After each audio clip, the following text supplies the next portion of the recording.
สิโค่นลงอีกบ่นุ่งตามแผนเฮาก็จะโค่นลงตัว3-4ต้นนั่นแหละแต่ว่าทางเฮานี่งบของน้องซาลี่นี่บ่มีบ่ก็งบสำหรับคนต้นไม้ลงน่ะข่อยพอได้อยู่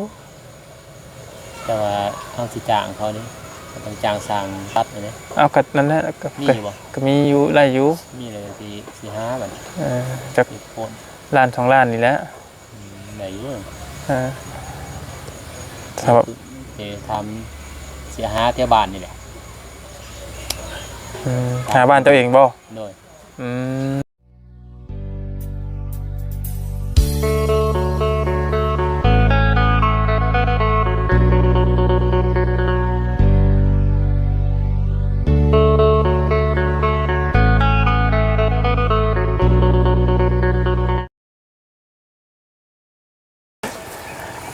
พี่น้องเลยเนาะก่อนอื่นกะทักทายกับสบายดีและสวัสดีพ่อแม่พี่น้องเนาะเบิร์ดกุสู่คนพี่น้องเลยเนาะก็ยินดีต้อนรับเข้าสู่ช่องของบ่ยาวซาแนลเด้อพี่น้องเด้อเนาะก็หลังจากที่มาลาวใต้ก็เป็นมื้อที่3พี่น้องเลยเนาะก็คือพ่อแม่พี่น้องกับ FC และผู้และคนก็ว่าถักถามมาหาทางน้องสาดีพี่น้องเลยก็เนื่องจากว่าน้องสาดีเพิ่นบ่ยาวมา3-4 มื้อเลยก็มาบ่ทันมันค่ำเพราะว่าน้องเพิ่นไปโรงเรียนพี่น้องเลยเนาะบ่ยาวมาทางทีมงานเลยแบบมันค่ำก่อนทำที่มาหาแต่เช้าแบบบ่ได้พี่น้องไปโรงเรียนเนาะเมื่อวานนี้ก็ค่ำก่อนพี่น้องเลยเอาแล้วนั่นเลยพี่น้องเลยเรื่องเล่าก็ที่ผ่านมาก็เป็นบุญไม่ไหวอยู่พี่น้องเลยเนาะก็จบลงได้ดีบ่มีหยังพี่น้องเลยแต่ว่าเข้ามาในมื้อนี้ก็เข้ามาเยี่ยมมายามน้องเพิ่นอีกรอบนึงแล้วก็เรื่องไม่เรื่องตอบอันนั้นพี่น้องเลยเนาะสิเอาจังไรเนาะตอนนี้งบก็ยังบ่หลายพี่น้องเลยเอาสำหรับคลิปนี้ก็มีแต่ไปเยี่ยมไปยามทางน้องสาดีเด้อพี่น้องเด้อเพิ่นอยู่ดีมีแฮงอยู่บ่เนาะมาฮอดธนาคารน้องเพิ่นเป็นที่เรียบร้อยแล้วในตอนนี้พี่น้องเลยฝากเป็นกำลังใจให้ทางครอบครัวน้องเพิ่นแน่เนาะคือว่าในตอนนี้น้องเพิ่นก็ยังในครอบครัวของน้องบ่ได้มีหยังไม่ยังนะว่างบ่โตยังนะฮะฮะกระเตบ่กระเตมาคือมีกระเตนั่นพี่น้องเลยสบายดีล่ะโดยสบายดีเบิร์ดสุขคนเด้อโอ้ยบ่ได้เห็นแต่เฮิงเนี่ยเนาะเอานี่ไม่เนี่ยบ่ได้เห็นเฮิงเนี่ยอยู่ดีมีแห้งอยู่บ่ก็อยู่ดีมีแห้งก็อยู่ดีมีแห้งอยู่โดยแต่บ่ค่อยมีเงินใช้โดยเบิดแล้วบ่เงินระเบาให้นะเบิดแหละโดยให้พ่อทำแม่เฒ่าไปให้พ่อทำแม่เฒ่าโดยให้น้องน้ำโดยได้ปีใหม่ไปเที่ยวไสมื้อนี่ตาดฮะเที่ยวตาดอยู่ไสล่ะอยู่สารวัตรปอกไปไกลแท้ขี่รถใหญ่ไปหลายคนไผพาไปนะผู้ใหญ่โดยขี่รถ2แถวไปบ่รถคันใดรถทุนใดโดยจ้างรถไปเท่าไหร่นะ50,000ผู้โดยมันเป็นแม่น้ำบ่ไปพุ่นน่ะโดยคือว่าเห็นย่อมหัวแดงบ่สิฟ้ากลับมาย่อมลำนะบ่โดยเขาเฮียนอยู่บ่มื้อนี้นะเขาอยู่เนาะโดยเขาคู่มือบ่กะคู่มือเนาะโดยเพราะว่าเราว่าสิมาหาเจ้าตอนเช้าตอนหยังมันมาบ่ได้เนาะโดยถ้ามันเสาร์มันยังคือมาหาบ่ได้พี่น้องกันเนาะนอกจากวันเสาร์อาทิตย์พี่น้องกันเนาะเดี๋ยววันเสาร์นี่ก็แม่นแหละพี่น้องกันเนาะวันเสาร์อาทิตย์นี่สิได้มาหาน้องเพิ่นตะเวนอยู่เนาะกินข้าวแล้วจะเล็บแล้วกินแล้วได้ยังจ่าเล็บมื้อนี้ก็ตำมีคือกันตำมีคือเก่าเลยไปมือเฮือนพุ่นได้ไปมือเฮือนประตูอยู่เฮือนอยู่บ่อยู่เฮือนโจ้ยคิดฮอดระบาวอยู่บ่ระบาวมาแต่เฮิงนะคิดฮอดแม่นบ่ปากหวานต่อหน้ากล้องสิบ่แท้บ่โดย เอาอีกซะ เตอมา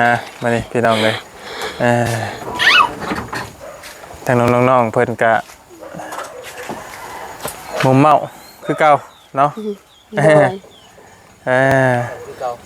ดำคือเก่าเนาะเอาเป็นยังดอกสบายดีลูกล่ะ สบายดีหนบ สบายดี หนบหนบ เดี๋ยวบ่เป็นยังเนาะพี่น้องก็ให้ว่าวนุ่งจับกล่องให้นิดนึงเนาะคือเก่าคือเดิมพี่น้องเนาะ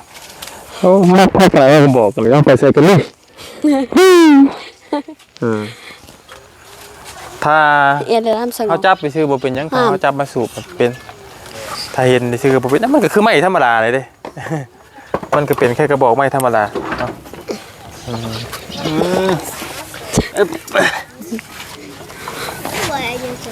ย่านไม้พี่น้องเลยเพราะไม้บ่ยาวเสียวๆอยู่พี่น้องเลยเนาะไม้บ่มีเสียงพี่น้องเลยอยากได้ DJI มาใช้คือหมู่อยู่พี่น้องก็เก็บเงินก่อนเนาะ โดย โทรศัพท์เมียกับไผ่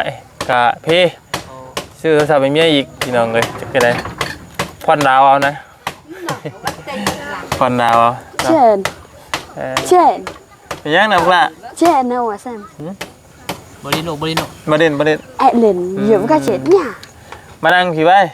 ไม่งอยได้ นั่งระเบาผีไว้ ขี้ดื้อ ขี่ดื้อเนาะเจ้าขี่ดื้อคือกันบ่ กัน เจ้าก็ดื้อคือกันจะบ่ได้ขี่ฮะ บ่ เบิดเงินเท่าไหร่ดินทำการนะ ก็นอนดินบ่มีกัน ฮะ บ่ โอ้โห โดย ฮอดบ่ล้าน บ่ บ่ฮอดป่อ บ่ 30,000นะ โด โอ้ ย ไปฮอดสารวัตรผู้บ่เชื่อหรอกบดมันฮอดล้าน ไปเล่นน้ำซื่อ ไปเล่นน้ำชื่อ ๆโดย บ่กินข้าวบ่ท่า กินแล้วอยู่ทัดแดง เพราะว่าถ้าใบเกี้ยมอยู่แล้วว่า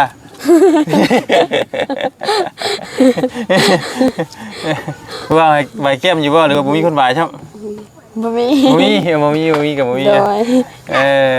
เราหยอกน้องเพิ่นพี่น้องเลยบ่ได้เห็นพอยิ้มของน้องสาลีตะลนเลยพี่น้องเลยเนาะเป็นอะไรไม่ตอกเข้าไปพกไว้อยู่บ่ ปกละ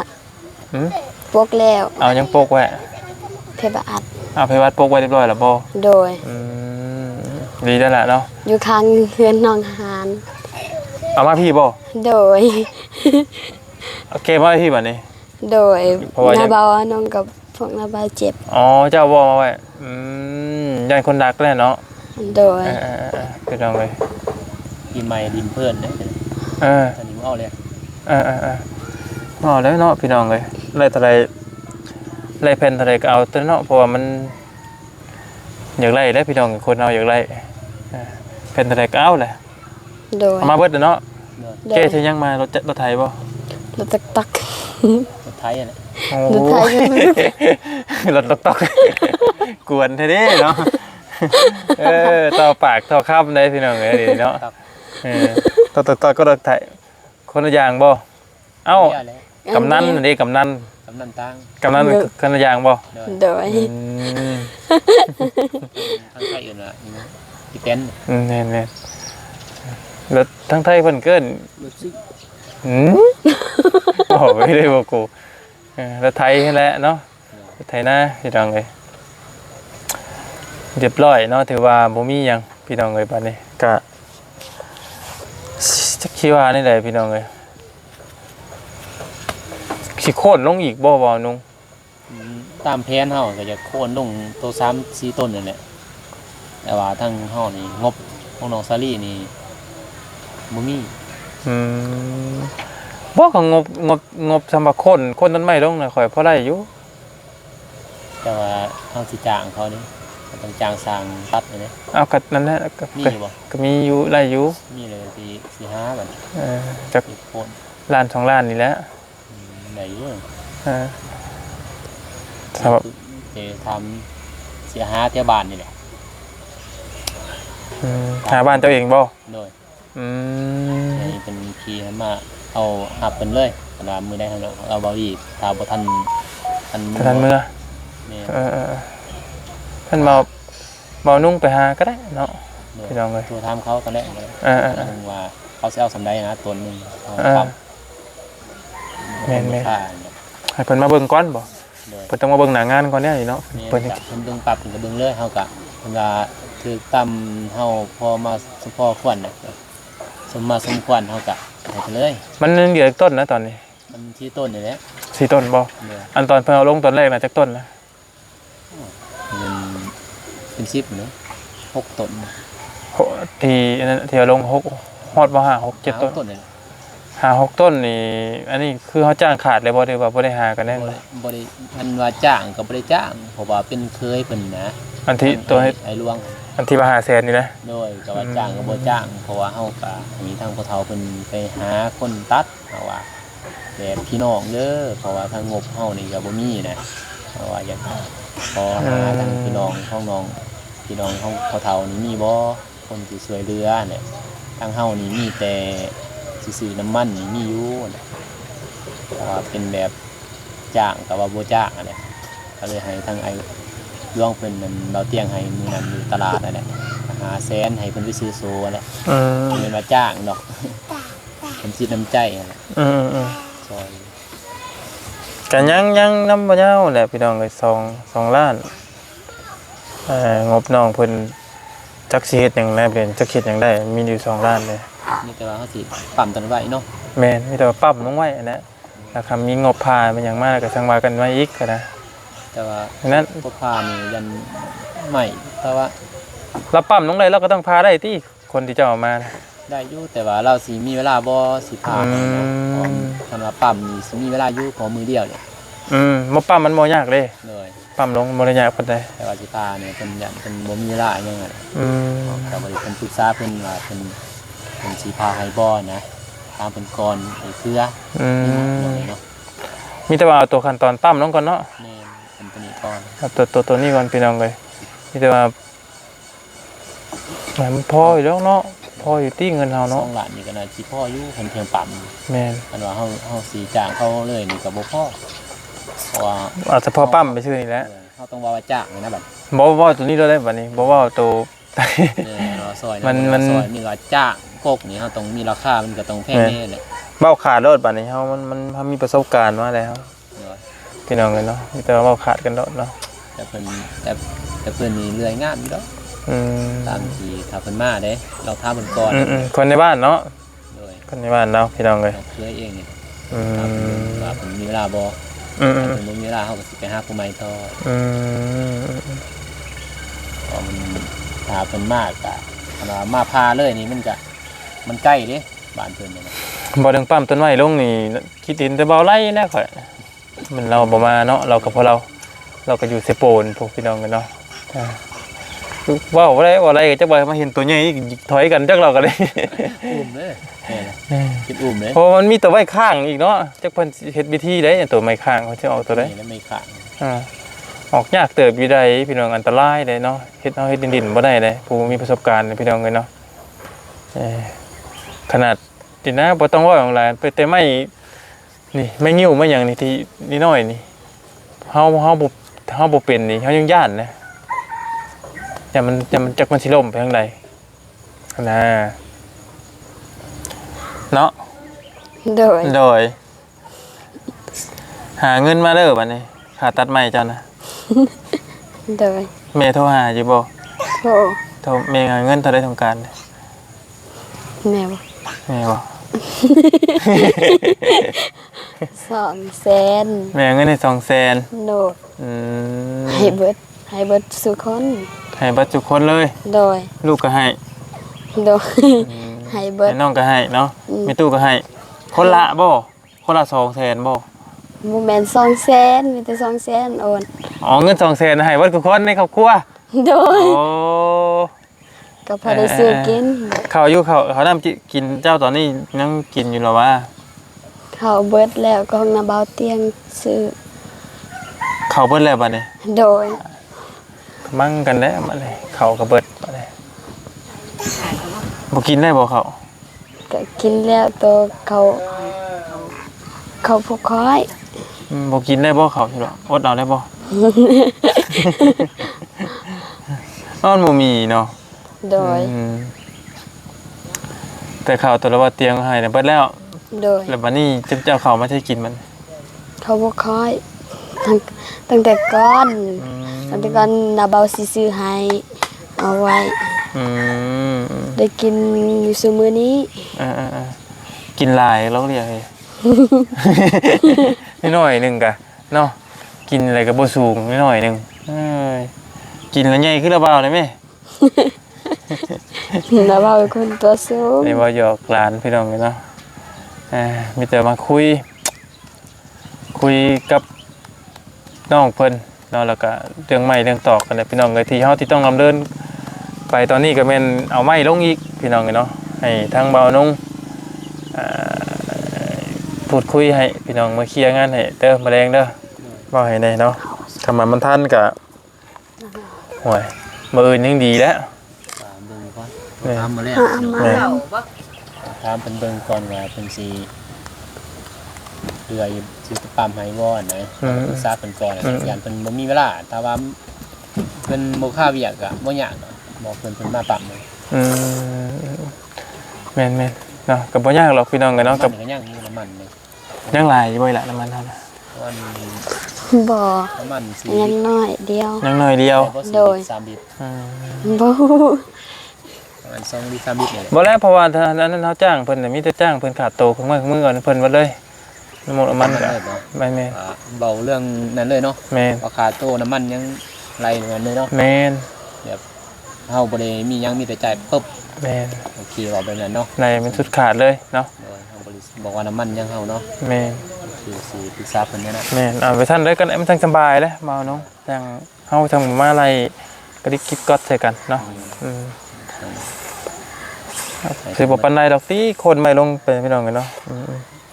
ถ้าเบิ่งน้ำกันพี่น้องเอ้ย เฮาก็เว้าบ่ได้ แม่นเพราะว่าณงานน้องเพิ่นตอนนี้ก็บ่ได้มีหยังเลยพี่น้องเอ้ยมีแต่คืองบน้องเพิ่นนี่หลายผู้หลายคนที่ยังบ่ฮู้เลยคิดว่ามีงบสร้างเรือนสร้างบ้านน้องเพิ่นเด้อพี่น้องบ่มีเด้เนาะตามหลักบ่ได้มีเด้เนาะเขตน้องเหลิมไปกลัวได้พี่น้องเอ้ยเนาะสำหรับเขตน้องสลียังบ่ได้มีเด้พี่น้องเอ้ยคือเขตน้องเดิมยังว่ารอแต่มื้อสิตั้งเลยเนาะแต่ว่าคือเขตน้องเพิ่นนี่บ่ได้มีจักแลทางเบาน้องมีบ่ บ่มีพ่อนั่นเด้พอเบาเตียงให้ตอนนั้นก็1,100หั่นแหละ 1,000 บาทได้บ่ โดย นึกว่า1,000 ดอล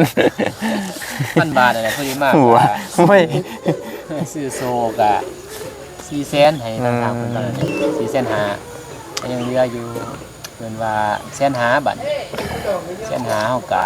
มื้อนั้นก็แบกไม้จ้างเขา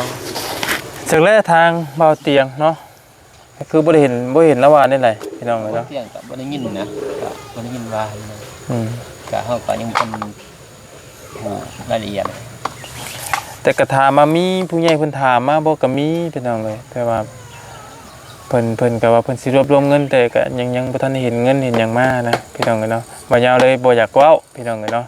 ให้เพิ่นมีมาก่อนพี่น้องเลยจังสิมาแจ้งน้องเพิ่นอีกเทื่อนึงเนาะก็อยากให้น้องเพิ่นไล่น่ะพี่น้องก็ได้เฮาได้ลงมือพาไม้พาตอกปานนี้เดี๋ยวอยากให้มันสำเร็จเนาะเพราะว่าบ่ยาวเชื่อว่า FC แล้วก็ผู้ใหญ่อีกหลายๆท่านยังมองอยู่พี่น้องยังเบิ่งอยู่ว่าเคสน้องเพิ่นนี่สิได้เฮือนได้ซ่านบ่สิประสบความสำเร็จบ่พี่น้องเอ้ยเนาะอันนี้ก็ตอนนี้ยังบ่มีพี่น้องเอ้ยแจ้งพี่แจ้งน้องกันเดี๋ยวสิเข้าใจผิดว่ามีงบเฮือนซ่านน้องเพิ่นบ่มีแล้วพี่น้องเด้อเนาะทางบ่ยาวนี่มีแต่เงิน2ล้านนั่นแหละพี่น้องเอ้ยแล้วก็ที่บ่ยาวแจ้งไปนั่นเนาะก็คือทางบ่ยาวได้แจ้ง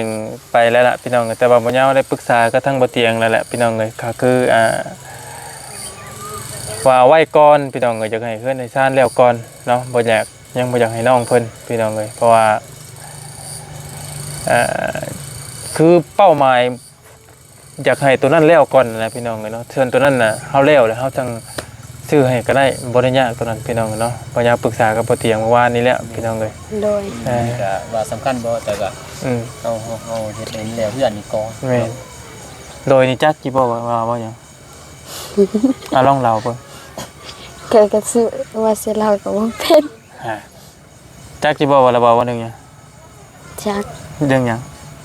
เรื่องไม่เรื่องงาน บ่จักหรอกบ่จักปล่อยงงต่อไปแหละเนาะเรื่องใหม่ก็แม่นนั่นแหละพี่น้องเอ้ยแต่ว่าบ่ยาวว่าอีหลาได้เบิ่งคลิปบ่าวๆอยู่บ่ระบาวไทยนะ บ่มีโทรศัพท์ จะหลักเป็นหยังเนาะเอาตัวนี้แหละพี่น้องเอ้ยว่าเตียงว่าให้เอายึดมันตัวนี้เฮือนซ่านให้แล้วก่อนจังว่ากันตัวนั้นน่ะพี่น้องเอ้ยตัวนั้นจังว่ากันอยากให้ตัวนี้แหละมันแล้วมันทั่วก่อนพี่น้องเรื่องอันนั้น ผู้ใหญ่เป็นก็บ่ว่าดอกเนาะ แม่นคือจุดประสงค์ทั้งผู้ใหญ่เพิ่นก็บ่ได้ว่าพี่น้องเอ้ยเนาะที่ทั้งผู้ใหญ่เพิ่นส่งมาให้บ่ยาเพิ่นก็ให้เลือกแต่จัดแจงเอาเนาะให้ดีให้งามนั่นแหละพี่น้องเอ้ยทั้งบ่ยาเองเลยว่าที่ใดก็อยากให้มันแล้วก่อนมันทั่วก่อนเนาะสบายดีเด้อพี่น้องเนาะทางบ่าวเจ็บทางบ่าวตูนเนาะเห็นอยู่บ่มีแต่สายสกันพี่น้องเอ้ยเนาะมานำกันมื้อนี้สับลาบอยู่เนาะ หันกล้องหาเพิ่นเด้เนาะ สวัสดีเด้อสวัสดีเด้อ สบายดีบ่เจ็บ คือสิหน้าอึดๆอยู่ คือเก่าพี่น้องเอ้ยป้าสามีแต่ละบ่าวชื่ออันนี้กินมาให้เจ้าอยู่เนาะแต่ว่าเรื่องไม้เรื่องตอกมีแต่ผากทางเบานุ่งมาเบานุ่งสบายดีเด้ผากทางเบานุ่งเด้อให้เจ้าเป็นผู้ที่หาเนาะเจ้าจะเป็นคนถาม โดยถามให้เบิ่งก่อนพี่น้องเอ้ยเนาะแต่ว่ารุ่นราคาเฮาก็ยังบ่ทันฮู้แหละว่าเพิ่นสิเอาซำใด แม่น ถ้าเพิ่นวางเพิ่นก็สิเฮ็ดให้ดอกเพราะว่าบ่าวนุ่งก็เคยแหละก็เป็นน้องเคยแหละแต่ลองถามเพิ่นเบิ่งถ้าว่าบ่ได้ก็สิไปหาผู้ใหม่ต่อนะเพราะเฮาก็ต้องอยากให้มันร่มใหม่นี่ก่อนพี่น้องเอ้ยเนาะที่สำคัญคือใหม่ ขั้นตอนแรกคือมันเอาโค่นเอาไม้ตัวนี้ลงก่อนพี่น้องเอ้ยปั้มตัว4ต้นนี้ลงก่อนเนาะ เฮาสิเอาหน่อไม้ยังก็ยากบัดนี้เฮาบ่หานได้ต้นมันยังมีเกยลงนี่เอายานอันตรายตอนนั้น แม่น ปั๊มลงเบิดแล้วเฮาก็อนามัยได้บัดนี้คือน้องซารี่ก็ไปเฮ็ดได้บัดนี้เฮาไปตัดไปยังนะอนามัยนิดนึงโดนได้มันเฮาตัดมันปันมันลงแล้วก็จูดยังก็ได้แน่อันนี้เฮ็ดยังก็บ่ได้พี่น้องเอ้ยเนาะเพราะว่าต้องรอพวกใหม่ลมก่อนแล้วจึงสิให้น้องอนามัยแล้วก็จูดตั้งซั่นนะถ้าบ่มีงบก็รองบไปก่อนเป็นสร้างบ้านนั่น คือตอนนี้อยู่หั่นบ่ได้มีหยังเลยบ่ถึงเจ้าคนมาเบิดนั่นบ่ แน่หมดแล้ว ม จะต่อเท่านั้นแหละ ๆ กับโตโคนถึง3อันนั่นแหละ4อันนึงก็ ไม่เปลี่ยนเป็นหยังเจ้ามาเบิดแล้วเนาะ มาเบิดพี่น้องเลยเนาะไม่เปลี่ยนยังก็ไหวเบิดแหละอยู่ไกลๆเพื่อนน้องฮานนั่นแหละแต่ให้ แต่ถ้ายังไปเปิดเบิ่งเนาะพี่น้องเอ้ย ให้น้องสลีเพิ่นปกเรียบร้อยแล้วบ่ แล้วล่ะ แล้วเลย โดย คนนั่นแหละอย่ามันเน่า FC เพิ่นก็เป็นห่วงเป็นใยปกติ แม่นถ้าว่าป้าไว้ใช่น่ะมีสิทธิ์แต่ว่าคือเพิ่นมันขึ้นลา แม่น มันสิขึ้นลา เป็นลามันเน่า แม่ แต่ตั้งบ่นึกกันมันเน่า สาวพี่น้องไงมีแต่ว่านั่นแหละเนาะมีแต่ว่าทางอีหล่าอันสาลีเนาะทางระบาวตอนนี้มีงบที่อันนั้นน่ะไปพาไม้พาตอกโคนไม้จะลงไงมีแต่ว่างบเก่าที่บ่ยาวที่กี้ตะก่อนแหละพี่น้องเนาะครับเอาไว้โดนได้ก็ระบาวเอาไปใส่ก่อนเบิดเนาะ โดย จะมาไล่ก็ระบาวสิมาไล่ผู้ที่มันมาตัดให้ระบาวสิให้เพิ่นมาตัดให้เลยเนาะเอาลงให้เลยมีแต่ว่ามันเป็นเงินของพระอาจารย์เลยล่ะเด้อพระขอบคุณเพิ่นแน่เนาะเอาเราจะนี่แหละ ขอบใจขอบคุณทางพระอาจารย์ที่พาเงินนำมาให้หลานก็ขออยู่ดีมีแห้งความเจ็บอย่าสิได้ความไข้อย่าสิมีขอให้ร่ำให้รวยโชคให้มานในเด้อสาธุ สาธุลูกป้าสรุปป้าไปเอาอันอิหยังปลาทูทอดไปพอได้กินกับข้าวตอนแรกไปลูกตะกู้ตะกู้คือหยัง บู อายึง อายึงตะกู้แล้วนั่งไปไป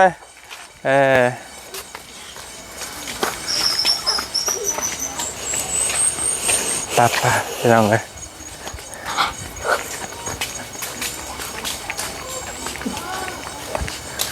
อากาศฝนตกอยู่บ่มื้อนี้ ฝนตก มื้อนี้ก็ตกบ่ ตกแต่ว่าเศร้าล่ะ อืมตกแต่ว่าเช้าแล้ว ให้โดย เช้าไวเนาะ โดย อืม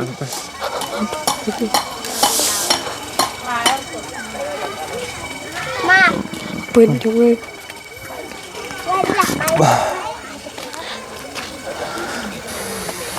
สบายดีแล้วบ่าวเด้อ โดยสบายดีเด้อ เบิดกูสู่สุคนสิเหรอ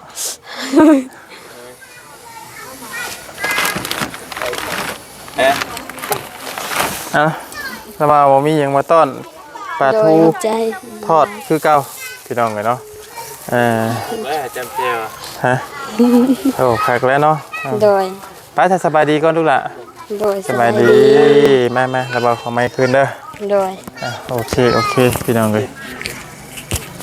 ไปมีตัวใดพวกเมื่อเพื่อนผู้ใดลูกล่ะอย่ามาระบาน้องอยากถ่ายคลิปเจ้าเนาะ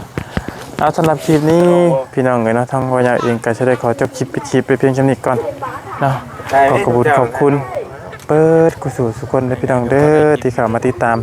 นะครับชมคลิปของวายาคือเก่าคือเร็วเนาะก็สังว่ากันพี่น้องเลยเนาะเรื่องเขตทางสารีเนาะคนใหม่คนตอกลงกันเนาะถ้าได้สร้างกันให้ดีพี่น้องกันเนาะเอาสำหรับคลิปนี้ไปแล้วพี่น้องเจอกันในคลิปหน้าได้พี่น้องเด้อฝากเซอร์ก็ได้ก็แซ่ให้วายาคือเก่าเด้อพี่น้องเด้อไปแล้วพี่น้องสบายดี